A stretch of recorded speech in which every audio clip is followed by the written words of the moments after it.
Olá, amigo internauta, este é o programa Conversa de Gente Grande, eu sou o Nino Marcati, que hoje recebe aqui o pastor mestre da Igreja Presbiteriana Central, aliás já é o nosso velho conhecido aqui, que já tem participado de várias discussões muito interessantes, né? Luiz Fernando dos Santos. Isso. Hoje a gente vai começar aqui tratar de alguns assuntos que nós vamos passear um pouquinho desde aí do assunto principal da semana passada, que foi a eleição do novo Papa, e vamos chegar até a nossa querida Itapira. Bom dia, Luiz Fernando. Dia. Obrigado pelo convite. É uma honra mais uma vez estar aqui. Perfeito. Teoricamente, a eleição do Papa não diz respeito à sua igreja, mas eu fico curioso em discutir esse assunto, porque a gente percebe que, pelo menos eu percebo assim, que as religiões elas gravitam dentro de um sistema. E naquele momento que a gente imaginava que a Igreja Católica, né, até estava num processo de desmoronamento, né, de repente nós tivemos aí o Bento XVI, que renunciou ao cargo, um fato praticamente inédito, né, há mais de quase 600 anos que isso não acontecia, e claro que quando aconteceu foi numa situação teoricamente até um pouco parecida do que aconteceu dessa vez, né? Mas não é comum isso ocorrer na Santa Igreja, na Igreja Católica, até pela estrutura que ela monta, os segredos guardados das 7 chaves, enfim.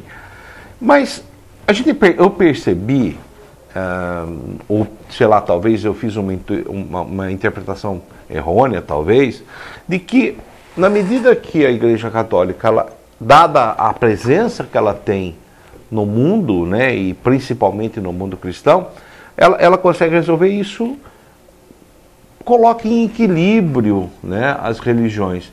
Eu gostaria de saber se o senhor concorda com esse pensamento e o que o senhor achou, né, da eleição, assim, quem está olhando de fora, né, de longe, da eleição do Papa Francisco. Muito bem, Nino. A perspectiva quanto à eleição do Papa para as diversas religiões e também para o mundo cristão não é unívoco, não é unânime. Existem posições desde as mais eufóricas, que aplaudiram, que viram como um grande sinal, um bom sinal, até a absoluta indiferença, na neutralidade profunda. Nós, protestantes, nós também, ou reformados, a gente pode dizer o seguinte: o nosso interesse nas mudanças da Igreja Católica, elas terminaram no século XVI. Certo. 16, 17. Ali havia ainda uma luta, uma esperança, um debate de ideias, quem sabe uma conquista ou uma reaproximação, porque tanto Lutero quanto os primeiríssimos reformadores, eles jamais quiseram romper definitivamente com a Igreja. Nunca passou pela cabeça de Lutero de desligar-se da Igreja. O que Lutero propôs foi uma reforma interna. E nesses quase 500 anos de reforma protestante, cada século que se avança, se tem a absoluta certeza de que Lutero estava coberto de razão. A Igreja precisaria reformar-se. Trento demonstrou que não era a intenção, e nesses anos todos nós vimos isso. O Concílio Vaticano II, digamos, foi o grande momento das grandes boas intenções, né, do grande direcionamento. Mas todo o movimento do Vaticano II também, se não foi um voltar atrás durante o ministério de João Paulo II, de Ratzinger, seguramente ele parou no tempo, né? Não só em questões morais, questões teológicas, porque algumas coisas não vão mudar porque é moda. Não é uma questão de opção preferencial ou uma questão de opção pura e simplesmente o fato do homossexualismo e do casamento, assim chamado casamento gay. Quem tem esperança que vai assumir um Papa, que vai autorizar ou que vai recomendar, está enganado, né? Pode entrar o mais progressistas dos papas né, enquanto houver um mínimo de fidelidade à própria igreja e à tradição, isso não vai acontecer. Não é uma coisa de uma questão de política, ou de ser contemporâneo, ou de ser qualquer outra coisa. É simplesmente um fato que faz parte do arcabouço da fé. Não é uma questão de perseguir, de homofobia, não é uma questão de preconceito, é uma questão de um sistema, de um conjunto de crenças. Então, nesse sentido, eu penso que a eleição do Papa Francisco sinaliza outras questões, tanto para a igreja como para a sociedade. Então, em termos de igreja, significa que eu tenho a impressão que agora, né, verdadeiramente, aquelas grandes lacunas e aquelas grandes questões do Vaticano II que não chegaram a se concretizar, encontram grande respaldo. O nome Francisco é uma espécie de carta de intenções para um papado.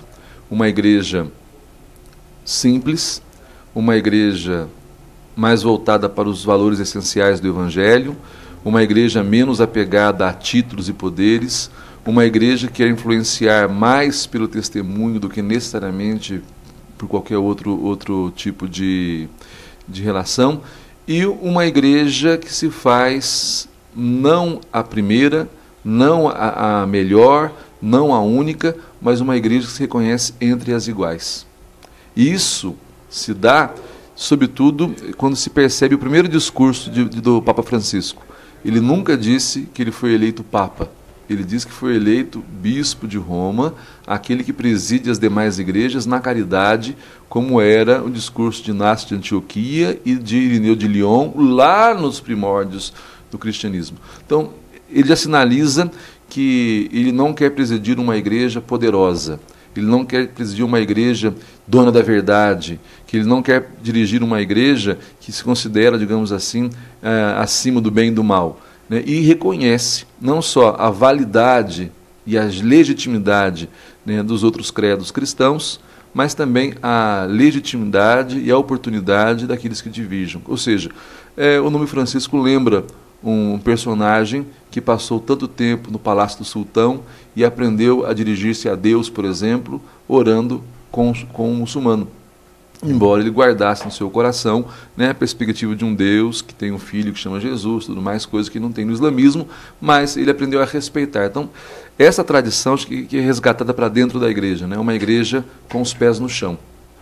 Uma igreja humilde, uma igreja que volta para os essenciais do Evangelho. Em tratando-se de mundo para fora, para nós protestantes, o Papa Francisco ou o Papa Bento ou qualquer outro absolutamente não faz nenhuma diferença. As nossas relações permanecem no estado em que elas estão. Entretanto, eu tenho a impressão que a Igreja Católica é sim uma força, uma potência, que não só pode influenciar, mas é uma voz que é ouvida, que é respeitada pelo seu capital intelectual, histórico, enfim, né, por tudo que nós falamos de uma instituição que venceu os Césares, que passou incólume pela Idade Média, machucada, mas permaneceu, que entrou na modernidade com todas as suas contradições, que sobreviveu à pós-modernidade e que demonstra que não vai cair de joelhos na hipermodernidade. Ela está aí. Né? Então, ela é uma fortíssima interlocutora da sociedade. E a gente pensa que ela pode trabalhar nas grandes questões de humanidade, sobre a paz, o diálogo entre as nações, o respeito. Então, respeitamos nesse sentido e achamos que com esse novo papado a igreja ganha respeitabilidade, fôlego, credibilidade e uma capacidade de articulação que não tinha mais. Porque olhando para Bento XVI e olhando para o ocaso do ministério de João Paulo II, melancólico, né, quase que patético, com todo respeito, um homem sem forças, embora com a força moral tremenda, a igreja já era como um fóssil, né, em muitos ambientes, né, alguém que não se podia nem dialogar. Agora me parece que há um ar de para arejar as ideias e as coisas, e ela volta a ser uma interlocutora bastante interessante e bastante importante para a sociedade. Quando você citou aí a questão do homossexualismo, casamento entre pessoas do mesmo sexo, me parece que o Papa já ele se posicionou, ainda muito levemente, claro, mas dentro daquilo que você falou. Então me veio aqui a pergunta: qual é a visão da sua igreja com relação a esses temas? Olha, são 3 coisas. Primeiro, os homossexuais são amados, benquistos e bem-vindos à igreja. A questão da homofobia, ela existe mesmo. Ela é execrável de toda sorte, ela é desumana, fascista, nazista e eu não sei mais que adjetivos colocar. Para nós cristãos, os homossexuais são benquistos, são respeitados, são bem-vindos.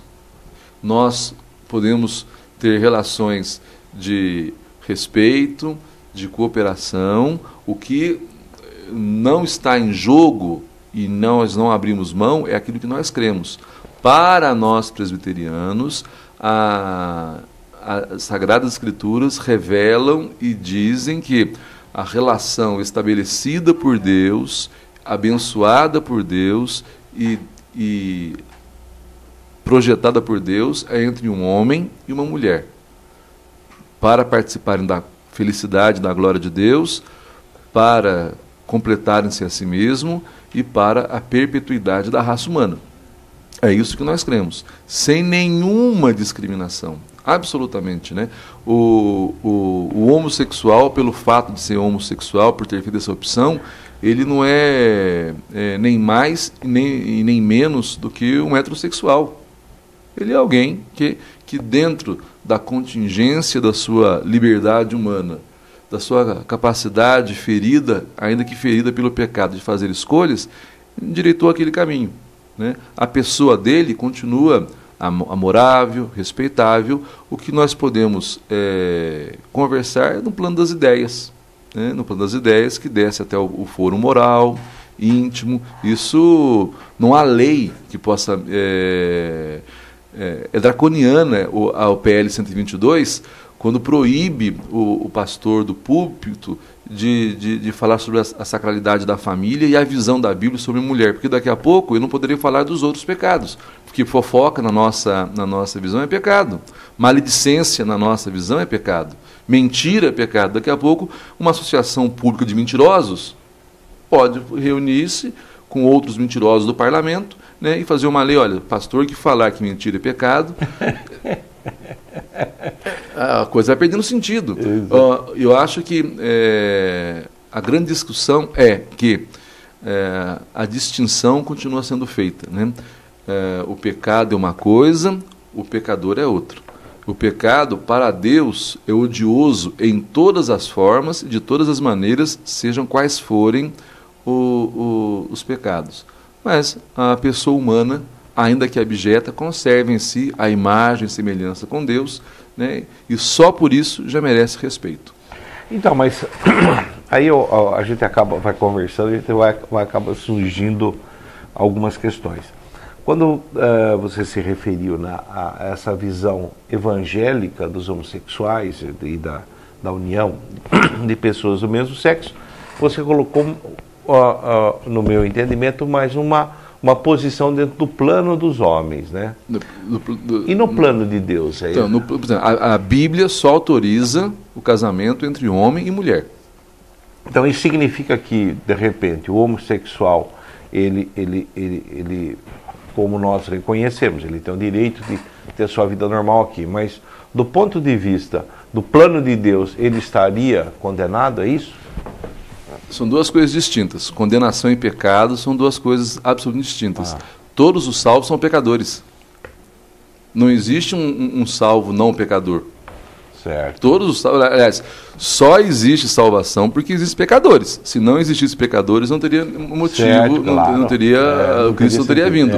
Então, a sua pergunta deve ser assim: o homossexual está em pecado, como está em pecado o pastor presbiteriano que vos fala, tem os meus, você tem os seus, tudo mais. Agora, a questão da condenação, isto é uma prerrogativa exclusiva de Deus. O mesmo Deus que salva é o único que condena.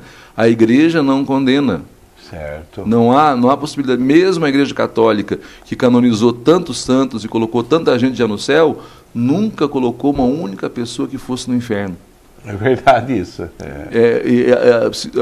As pessoas confundem isso. Quer dizer, para nós, a vida na homossexualidade, né, ela é um pecado. Se bem que a excomunhão é quase isso, né?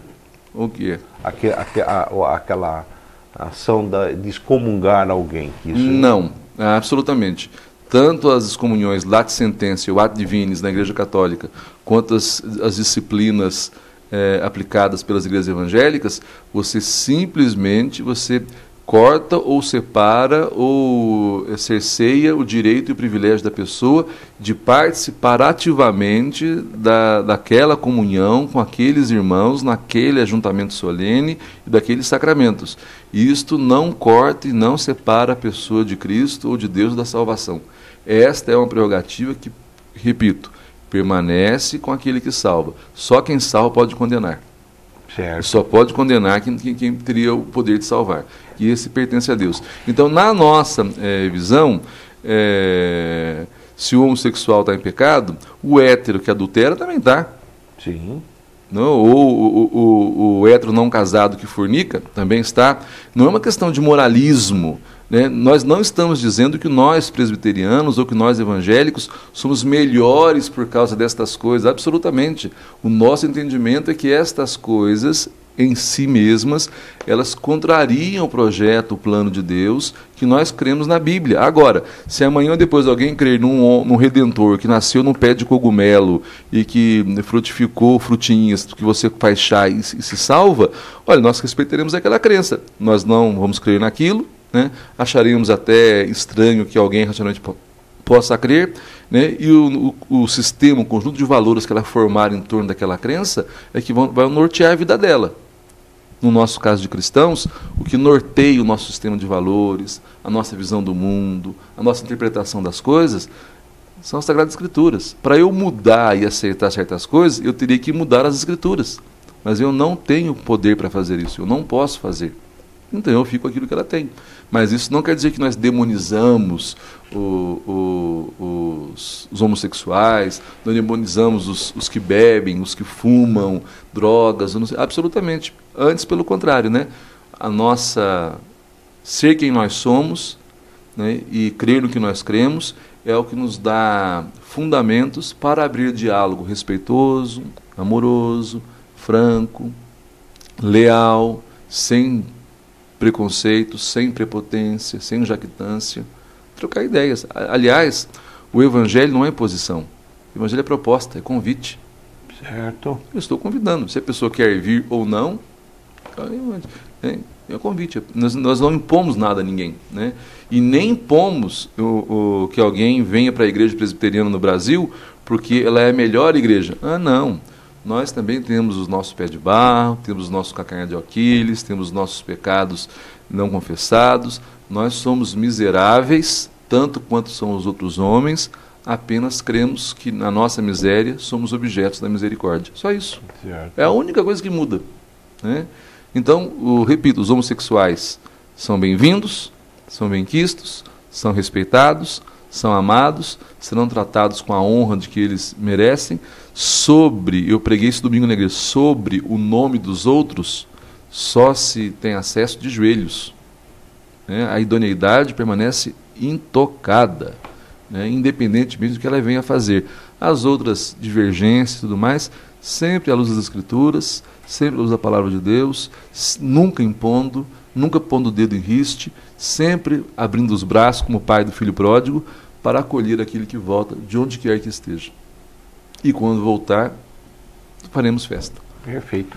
Bom, o nosso próximo assunto ele ainda está um pouco ligado nessa questão, mas antes eu queria, em cima da sua fala da questão do adultério, que também é um pecado, mas a gente percebe o seguinte, né, que a questão do homossexualismo ganha muito mais, assim, de um modo geral, né, condenação do que a questão do adultério.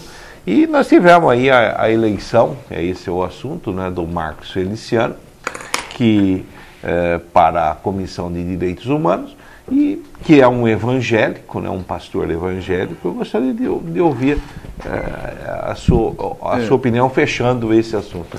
Antes eu queria dizer o seguinte, que em se tratando de latino-americanos, os pecados da esfera da sexualidade, eles são mais gritantes e mais, não sei, nós temos alguma coisa na nossa cultura que tudo que envolve, mexe a sensualidade, a sexualidade, ganha muito peso.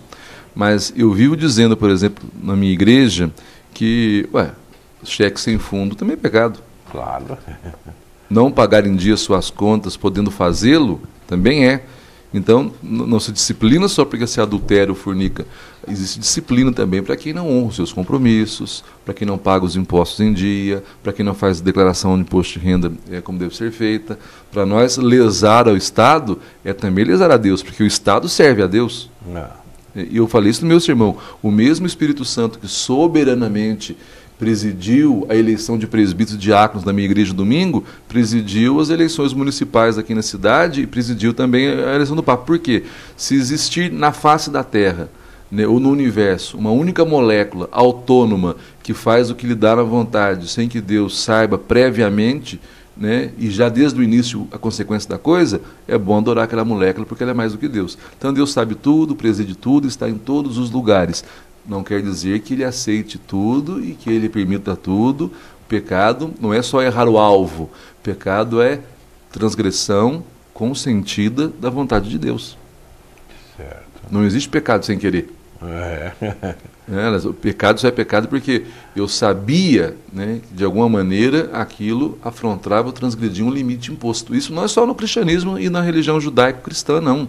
Ou no islamismo, né? Todas as religiões sabem disso, que onde houver qualquer noção de pecaminosidade, ela é transgressão de um limite, né? Então, isso é uma coisa. Então, não é só a questão do adultério, a questão do homossexualismo ou outras questões, né? Digo, sempre devem ser tratadas e examinadas à luz das Escrituras, sempre com compaixão, amor, com profundo entendimento da natureza humana que é fraca. O Marcos Feliciano, ele teria todo o direito, né, de, num país livre, de emitir as suas ideias. Ele só não tinha o direito de emiti-las em nome de Deus, na proporção e do jeito que ele disse, porque as Escrituras não permitem nem aquela explicação e nem aquela imposição de coisas, né? No caso tanto dos homossexuais como no caso dos negros. Não tem um histórico sequer de defesa dos direitos humanos. Nunca frequentou nenhum grupo de ativistas, né? Não se conhece o passado político dele envolvido em questões, mas nem de esquerda, né? E muito menos, né, de qualquer natureza. Pois é um homem que, de toda sorte, desqualificado para o cargo. Confesso que, como cristão, como evangélico, me senti profundamente desconfortável, não só com a nomeação, mas com todas as manifestações que vieram à tona. Por quê? Primeiro, que na minha modestíssima opinião, púlpito e palanque não combinam. Certo.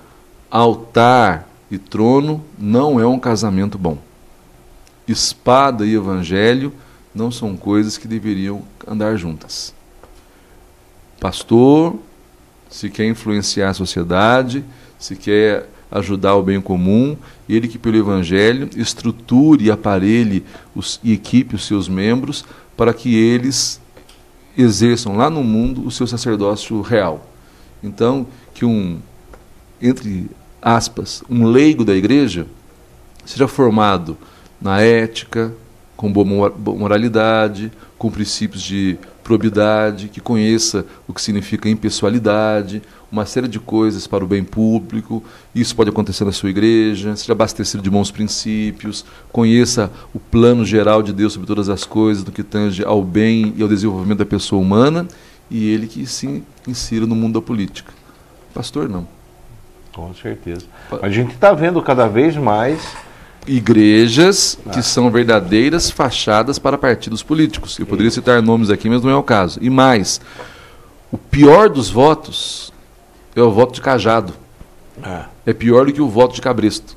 O voto de cajado é o pastor que ele exerce uma tremenda influência espiritual, afetiva, psicológica e emocional sobre as suas ovelhas, e ele determina em quem, vota em quem e por quê.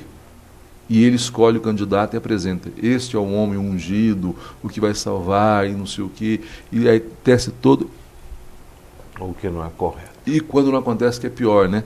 O pastor é candidato e ele usa o púlpito, ele usa as reuniões da liderança, não sem muito constrangimento, para dizer: eu sou o cara, vota em mim.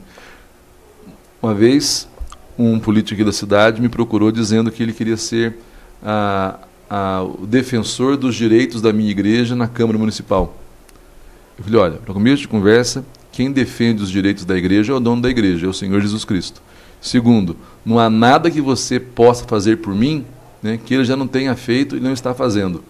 Terceiro e última coisa, a nossa área de atuação, né, estamos em esferas diferentes. Esferas diferentes. Então, político e trono e altar, púlpito e palanque não são coisas boas, né? O princípio de divergir igreja e Estado é protestante.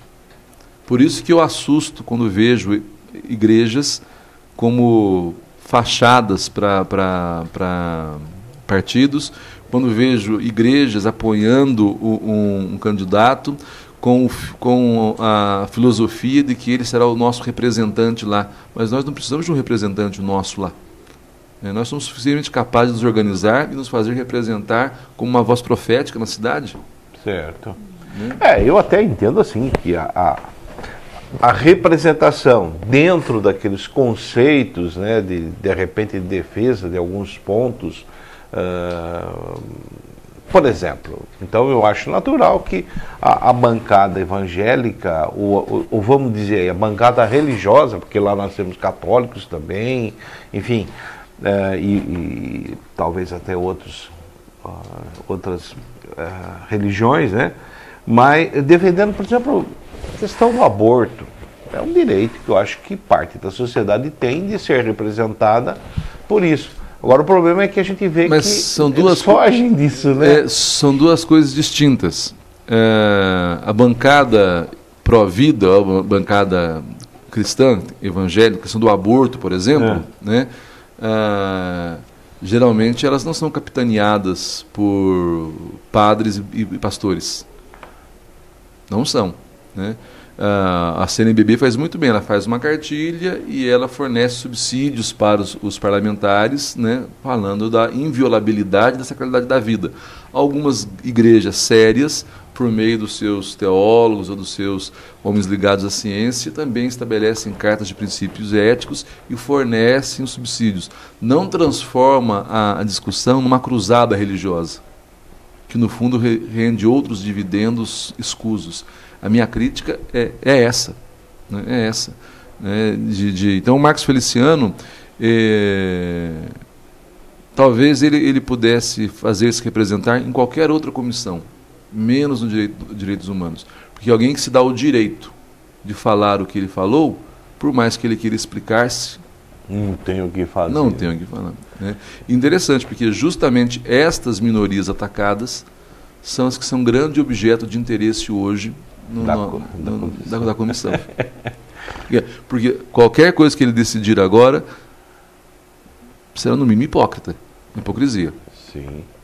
Então renunciar seria, esta é a minha opinião de cidadão livre, né, de alguém que também tem seu título de eleitor, que paga os seus impostos, né, que também gosta de política, que sou filiado a um partido inclusive, mas jamais para participar de qualquer coisa, apenas um fórum para debater ideias e questões. Perfeito. Bom, aqui em Itapira nós tivemos recentemente uma manifestação, né, que eu confesso que da hora que eu vi, eu achei que usaram até indevidamente, né? Apesar de eu gostar dele, o Pedroso, né? Ele solicitou a tribuna livre, né?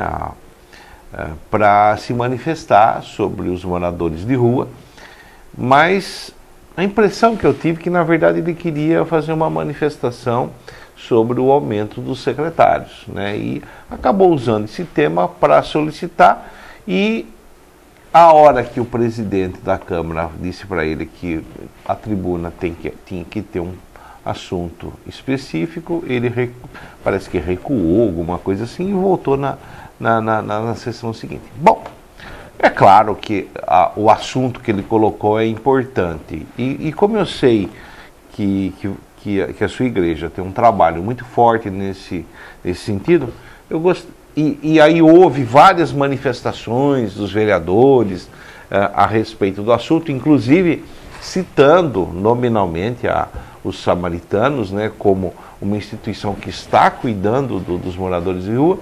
Então eu queria saber a sua opinião sobre esse acontecimento, quer dizer, como é que o senhor está vendo essa questão do trabalho, né, social de Itapira com relação aos moradores de rua, assim, num sentido mais amplo.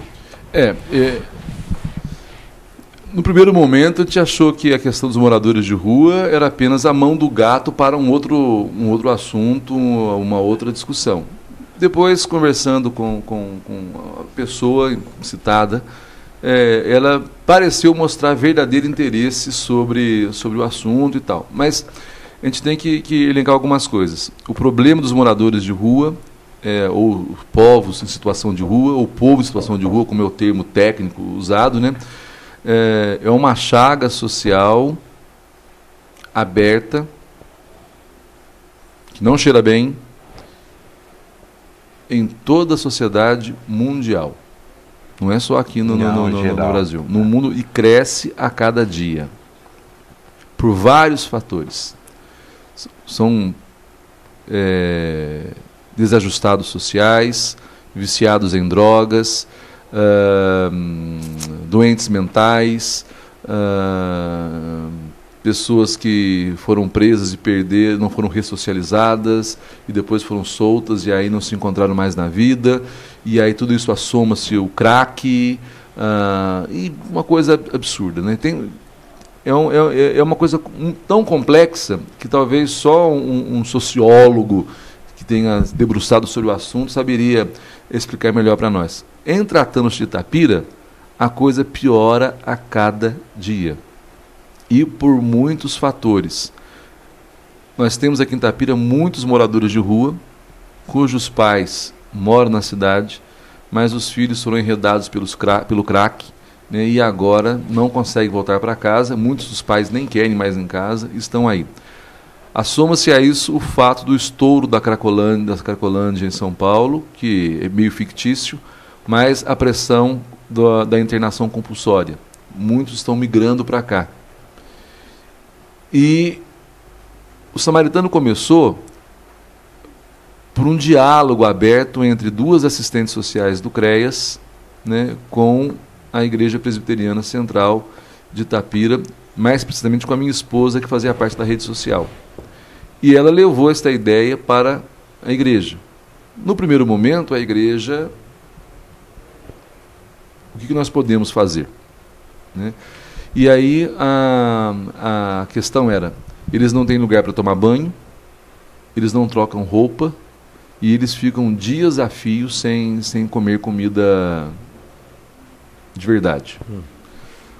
Bom, se é isso, acho que é possível fazer. Então, o que o Samaritano fez? O que a Igreja Presbiteriana fez? Ela abriu um instituto, né? Nós oferecemos todos os dias almoço, banho, roupa limpa. Todos os dias. Tem uma assistente social, tem um grupo de voluntários e tem 2 psicólogas que conversam com eles ali. Mas nós fizemos isso para ser um aporte, uma cooperação, um prolongamento de um trabalho que existe no CREAS. Com o passar do tempo, nós vimos que isso é absolutamente sem sentido, porque eles comem, tomam banho, almoçam e voltam para onde vieram, ali perto da rodoviária, ou para os lugares.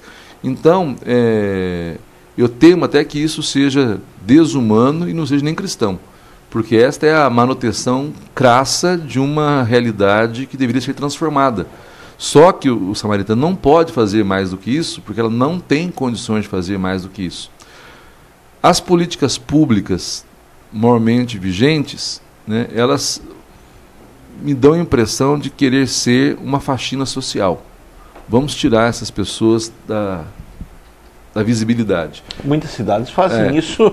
Fazem no duro. Né? Algumas, inclusive, pagam a passagem para a cidade vizinha. Exatamente. Né? E vamos empurrar esse povo, né? Mas o grande problema é que esse trabalho ele não pode ser feito por uma instituição, nem pelo poder público sozinho, e não é uma solução de curto e médio prazo. É uma coisa que vai demorar uma geração para amenizar, não para resolver, uma geração. Nós precisamos efetivamente ter aparelhos estatais, cooperações da sociedade civil, instituições que façam o seguinte papel: detecção do problema, ganhar a confiança, processo de humanização, possível internação, ressocialização, requalificação, equilíbrio, inserção no mercado de trabalho, com contínuo acompanhamento. Se esse processo, se essa cadeia não for formada, se essa rede de proteção social não for formada, se nós não colocarmos no meio Comad, Proerd, Casa Vida, tratando de Itapira, CREAS, CRAS, CAPES, Samaritano, outras associações de classe, se não houver interesse dos empresários, o que nós vamos fazer? Ora, uma faxina social, ora, um sistema de coisas que só faz perpetuar o mal que já existe. E nós não vamos resolver o problema. E vai cada dia aumentando mais. Por quê? Porque os moradores de rua, embora eles não tenham Facebook, não tenham uma série de coisas, eles têm uma rede de comunicação impressionante. Quem vem, traz outro. Quem vem, traz outro, quem vem, traz outro, quem vem, traz outro, e cada vez chega mais. Um conta para o outro. Você viu, sabe, lá em Itapira tem um lugar para gente tomar banho, trocar de roupa e comer. Lá em Itapira tem um lugar para tomar banho, trocar de comer, e tem um café da manhã e não sei o quê. Lá em Itapira... E olha, é impressionante, porque a gente que viaja muito, quando encontra um deles por aí, eles reconhecem a gente. Ô, pastor! Quer dizer, eu estou a 100 quilômetros de Itapira, né? O sujeito sabe quem eu sou de Itapira. Né? E quando ele sabe que ele pode voltar para cá. Só que onde ele foi, ele encontrou mais 2, 3 e vieram andando pela estrada, pegaram carona, conseguiram passagem em algum CREAS da cidade vizinha ou professor social, e eles vêm para cá. Chega aqui, tem comida, tem banho, tem roupa e só. Mas tem o que eles não têm em outro lugar. Então é um problema que aquilo que é um bem caritativo da igreja me preocupa que pode se tornar uma ação perversa. É verdade. De uma ação perversa. Nossa luta é que não adianta fazer albergue. Era isso que eu ia colocar. Por quê? Porque existe um projeto aí de uma casa noturna, de um albergue. Então tá, ótimo. O sujeito come, bebe, toma banho, toma café, dorme e vai para a rua. Fazer o que na rua? Drogar-se. Exatamente. E aí, à noite, ele volta. Ou seja, esse é um regime, me parece, falido. Nós temos que... Mas houve o que eu percebo, assim, não tenho dados estatísticos para dizer isso, mas pelo menos aparentemente, o morador de rua, ele sofreu uma mudança, não sei se o senhor tem essa informação. Hoje a gente vê menos pessoas idosas, né, nesse grupo e mais jovens. É isso mesmo? Olha, pode ser. Mas, por exemplo, eu já atendi no Samaritano um PhD em análise de sistemas, da Unicamp. Já a assistente social estava lá com notebook, com problema e não sei o quê, Ele muito doido, chapadão, dá licença aí, tia. Sentou, ele formatou o computador dela assim com uma velocidade, arrumou, colocou uns programas novos, abaixou da internet, não sei o quê, PhD em análise de sistemas, né, viciado em crack, na rua, uns 25, 27 anos, mas uns 30 anos no máximo. Nós conseguimos interná-lo por conta própria numa clínica em Extrema, né, que ele tinha o telefone, inclusive. Né? Mas nós temos 2 homens de muita idade, o seu Roberto e o seu Natal, né? Já passaram dos 60 anos há muito tempo, tem família, mas a família não se interessa, são alcoólicos, andam na rua, o máximo que eles conseguem é uma internação. Tem muitas mulheres, tem muitos jovens peregrinando, eu não sei se foge de alguma situação, ou se estão mesmo com sinceridade buscando novas oportunidades, mas muitos jovens. Então, não é que mudou, diversificou. Os velhos continuam. Aí aumentaram os outros. E nós temos aqui em Itapira muitos criminosos. Muitos. Estupradores, homicidas. Né? E eles falam abertamente para a gente. Falam, não sei o que e tudo mais. É verdade, é gente que já pagou a sua dívida com a sociedade. Né? Digamos que eles não são porque praticam, são porque fizeram. Né? Mas, inevitavelmente, fica o estigma sobre. Mas tem gente, inclusive, é sempre um perigo trabalhar com eles, porque a gente nunca sabe como eles estão. Alguns chegam armados, outros chegam muito loucos, né, bêbados. Né? E não adianta colocar uma regra, ó, se você estiver muito doido, você não vem. Mas ele não sabe quando ele está muito doido. É verdade. Entendeu? Eu no início, porque eu também sou voluntário lá. Embora eu seja pastor da igreja, eu agora estou proibido de ir pelo médico, mas no início, quando eu ia, eu tinha pachorra de ficar no portão e dizer assim, olha, faca, estilete, canivete, outras coisas mais, vocês deixem aí fora, né? E podem entrar para tomar banho, almoçar, não sei o quê. E eles tiravam das costas, tiravam da mala e punham dentro de uma lata que tinha lá, depois eles saíam, pegavam, né, brigavam entre eles, ver de quem era quem, depois eles iam embora. Quantas pessoas o Samaritano está atendendo por dia? Olha, a média diária do Samaritano é entre de 15 a 20 pessoas dia. Um pequeno grupo, sempre o mesmo, mas há uma diversidade tremenda. Casais, eu não sei quantos casais de moradores de rua, de fora, nós já atendemos. Eles ficam um pouco tempo aqui, depois vão embora. A gente faz aquilo que o CREAS faz, nós fazemos do nosso jeito também. A gente tenta levantar dados, origem, procedência, o que fez, de onde veio, quem são. O grande problema é a mentira. Porque isso, na verdade, não tem nenhum compromisso, né? O grande problema é esse. Mas é um problema, né? Eu sei que o nosso prefeito está muito preocupado porque o inverno está chegando, em abrir uma casa. Nós estamos dispostos a oferecer a nossa contribuição em forma de parceria.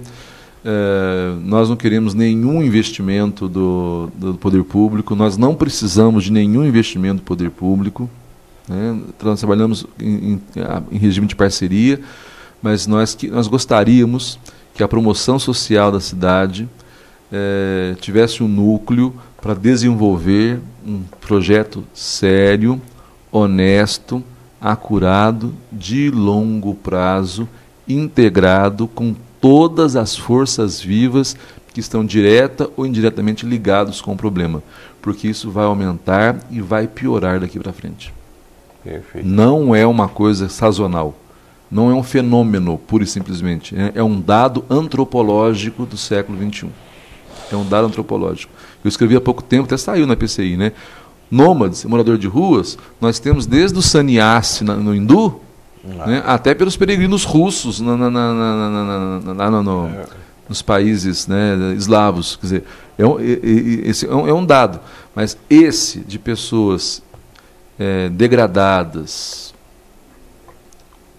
zumbis, mortos-vivos praticamente, né, que são esses homens e mulheres de rua, e que sofreram violência e fazem violência, esse dado antropológico, ele é cruel, perverso, veio para ficar. Perfeito. Bom, o que a gente depreende é que, na verdade, não basta tirar o cidadão da rua, não basta... claro que ele precisa também dessa atenção, porque senão a situação dele ainda só tende a piorar cada vez mais. Mas é preciso ter uma política, né? Quer dizer, para tentar amenizar o problema, ou pelo menos de começar a enxergar no longo prazo alguma solução. E outra coisa, o falso moralismo também tem que desaparecer. Os empresários, a alta sociedade, não pode simplesmente dizer que os moradores de rua são vagabundos e que eles têm que trabalhar. Há entre eles quem o seja, mas não é verdade.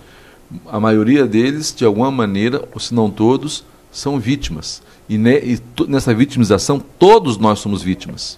Todos nós. Então, a sociedade civil não pode moralizar. São vagabundos, isso, aquilo, outro. Isso é uma coisa. Segunda coisa, os empresários da cidade têm que sofrer uma forte sensibilização. Porque isso é um problema que é da nossa responsabilidade. Né? Terceiro, o governo precisa ter políticas públicas rápidas, instrumentos eficazes, né, e as organizações não governamentais têm que abraçar a causa. Então, todo mundo tem que dar as mãos e dizer, olha, a responsabilidade é nossa. Não tem mérito, culpa, ou existe uma responsabilização. Se isso acontecer, nós não teremos do que reclamar mais tarde. Perfeito. Bom, o nosso tempo, para variar, sempre acaba estourando, né, pastor? Mas a sua igreja, a igreja aqui de Itapira, está prestes a comemorar 139 anos. E daqui a pouco está indo para os 140. Eu quero saber o que vocês estão planejando para essa... Nunca é demais lembrar que a Igreja Presbiteriana Central de Itapira, ela é hoje, das igrejas, na jurisdição da IPB, a 8ª igreja mais antiga do Brasil, ou seja, a 8ª expressão reformada mais antiga do Brasil em se tratando de presbiterianismo. Essa é uma coisa interessante. A segunda, todos os grandes pioneiros e baluartes do protestantismo, à exceção do primeiríssimo, que chegou aqui e morreu muito jovem no Rio de Janeiro, todos passaram por Itapira. Então, Itapira está na rota do Evangelho rumo ao sertão. Esta é uma coisa que fica muito clara. E os grandes luminares do pensamento protestante, pouca gente sabe disso, ocuparam este púlpito aqui, desta igreja. E não é um pastor a mais como eu sou. Eram homens que fizeram profunda diferença no protestantismo mundial. Álvaro Reis, Erasmo Braga, foram homens que participaram daquelas grandes primeiras conferências do Conselho Mundial de Igrejas, quando ainda a coisa nem era muito clara, né? E eram difíceis nos anos 30, 20. Muito bem. Então a Igreja Presbiteriana comemora os seus 139 anos de história aqui em Itapira. Esse ano nós vamos fazer uma coisa mais doméstica, mais tranquilona, como sempre temos feito. Vamos convidar um pregador de fora que vem, com um coralzinho e tudo mais. Mas esse ano nós queremos preparar os 140 anos. E a minha proposta para o Conselho é que a gente traga, né, com uma parceria e não sem nenhum esforço, né, um grande nome do protestantismo mundial, né? Eu penso em Mark Dever, ou então um outro qualquer da mesma linha, né? Quem sabe um John Piper, né? Para que venha, né? E seja o pregador de 140 anos, e assim a gente marque definitivamente, né? O grande momento, né? Que não é para engrandecer os homens, nem para homenagear as pessoas que aqui militaram, mas é para agradecer a Deus que permitiu que durante 140 anos, né? Uma semente do Evangelho permanecesse aqui em Itapira. E nós temos algumas filhas, né? Do sábado agora, a Igreja Presbiteriana Boa Esperança comemora os seus 10 aninhos de existência.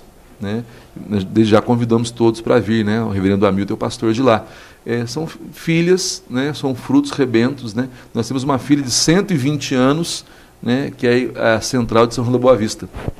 E temos agora uma filhinha né, de 7 anos, que é a Jardim Raquel, e de 10 anos a Boa Esperança. Então é uma senhora, digamos assim, já respeitada, mas ainda dando frutos, né? Perfeito. Tá bom.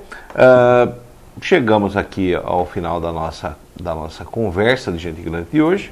As suas considerações finais. Como eu sei que sempre existem interpretações equivocadas e errôneas, né? Quem pega o microfone sempre paga o preço de ser mal interpretado. Quero dizer, primeiro, em relação aos homossexuais, da parte da Igreja Presbiteriana Central de Itapira, da parte da Igreja Presbiteriana do Brasil e de grande parte dos cristãos evangélicos sérios e honestos, nós os respeitamos, nós os amamos, nós os compreendemos, nós entendemos a natureza humana, sabemos de suas tendências, de todas as coisas que acontecem, nós não os julgamos e de maneira nenhuma nós os condenamos. E toda vez que houver divergência entre nós, ela será sempre no viés, na ótica do acolhimento e do convite para vir a Cristo, né? E este sim é capaz de demonstrar e revelar toda a verdade. A verdade está em Cristo, a verdade não está com os presbiterianos, não está com o pastor. Segunda coisa, em relação ao Marcos Feliciano, embora a minha discordância e o meu desconforto, né, não o conheço pessoalmente, né, mas também demonstro amor e respeito em Cristo por termos a mesma fé, também aos irmãos da denominação dele, tanto quanto, né, ele pôde dizer o que disse, né, eu também tenho o direito de dizer, olha, não concordo, não é assim, né, não acho que seja um homem preparado e talhado, mas também não faço as regras, né, e também isso não muda um palmo na minha existência, nem na nossa aqui, né. Certo. E por último, na questão dos moradores de rua, eu queria fazer um apelo, né, para que também os meios de comunicação, jornal, o portal, né, se unissem a nós para tratar do problema não como algo que estivesse nos ofendendo ou nos roubando a felicidade ou trazendo preocupações quanto à nossa segurança. Isso também é verdade, mas que se unissem a nós nesse processo de resgate, né? O tempo urge e nós precisamos resgatar. Né? E para citar um preceito do Corão, né? Onde um homem é ferido, a humanidade inteira é aviltada. Com certeza. Por isso que nós precisamos unir forças, né? Por todos os meios possíveis, não para uma faxina social, não para fazermos cosmético social, não para passar verniz em madeira podre, né? E nem ter a pretensão de solucionar radicalmente o problema, mas solucionar afetiva e efetivamente este drama. Uma resposta que nós podemos dar como cidadãos, como homens de bens e como cristãos. Perfeito. Eu agradeço aqui a presença do pastor Luiz Fernando, que, como sempre, brilha com a sua sabedoria, com o seu conhecimento, com a sua experiência de vida. E, periodicamente, ele é o nosso convidado para a gente levar mais informação, mais conhecimento de fé e também histórico, de história da igreja, para você, internauta, que nos acompanha. Daqui a pouco, dentro de 5 minutinhos no máximo, teremos a presença do presidente da Esportiva, onde nós vamos conversar sobre a mudança que ocorreu nessa semana lá no Clube Itapirense. Até daqui a pouco.